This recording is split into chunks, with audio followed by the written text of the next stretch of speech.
So we've mentioned pulling derivatives quite a few times, and Shaun has obviously already alluded to the fact that that was a common question that came in with people who signed up.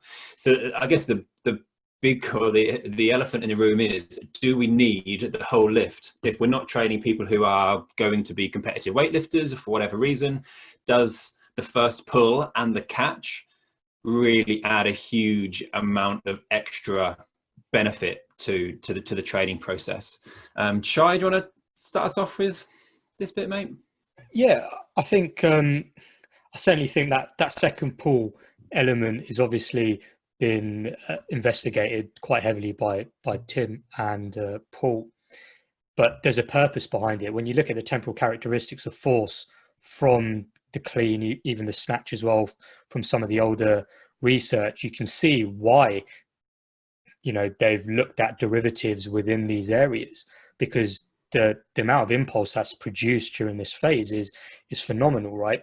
And I think Anna mentioned it earlier, weightlifters have shown to produce some of the greatest peak powers, and that's kind of very much sought after as S&C coaches, which is great. So if you're working in a team sport environment, do you have to teach them the first pull or how to catch? Probably not, because you could probably train those elements using another exercise. Likewise, you could probably use hex bar jump or barbell jump shrug, but you're just adding an additional exercise to the toolbox, which hopefully will mean that you've just got more opportunity to allow them to respond to training stimulus because you've got more exercises available to you. I'm going to jump in here. It is the elephant in the room. Obviously, I represent a sport where you catch the bar. But I think there's a couple of things that Paul said and Shyam said that I want to pick up on. We're talking about pulls and technique and how it gets kind of squirrely and ugly, and people are dropping under and adding low, and they don't get that feedback. Maybe some of the other questions related to that technique. You can get feedback pretty quickly. Either make the lift or you don't. I don't need a bar tracker. I don't need to look at velocity. Olympic lifting has built-in velocity-based measures. Did I catch it? Cool. did I catch the lift? Yes or no?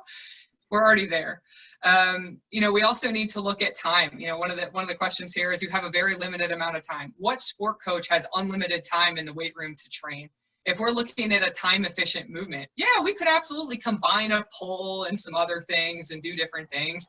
But I'd like to find a coach that has like 3 hours to train their kids. If we're looking for something time efficient, I think you do need to catch.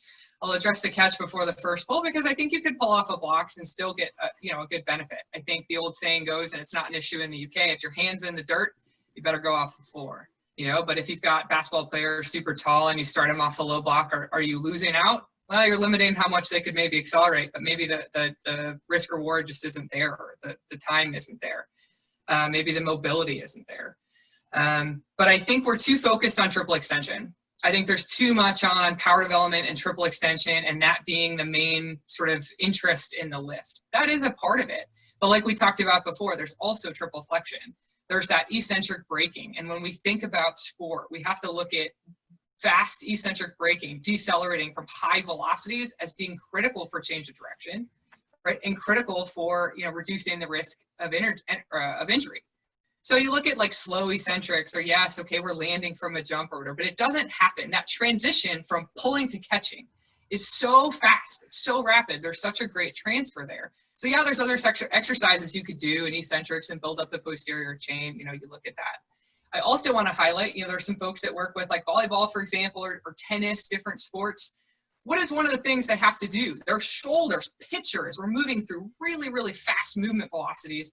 And we have to make sure that we stabilize the shoulder. So there's a lot of different things you could do for the rotator cuff. We look at the major muscle there, the supraspinatus.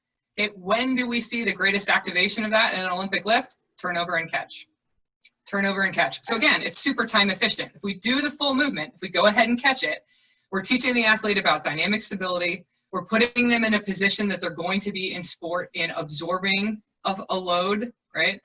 That is a huge part of it, and it's super time efficient, and it's very, very similar in terms of force time there. We're also, being able to train those overhead things all in one movement, and we also have to consider If we go back to the sprinting example for a second, we've already kind of touched on it, but we have to decelerate rapidly. And we're looking at, how quickly we produce those forces and how quickly we change direction. You can do a jump shrug and you land, but if we look at what happens in a full lift when we change direction, it's that speed of movement that we really need to think about replicating.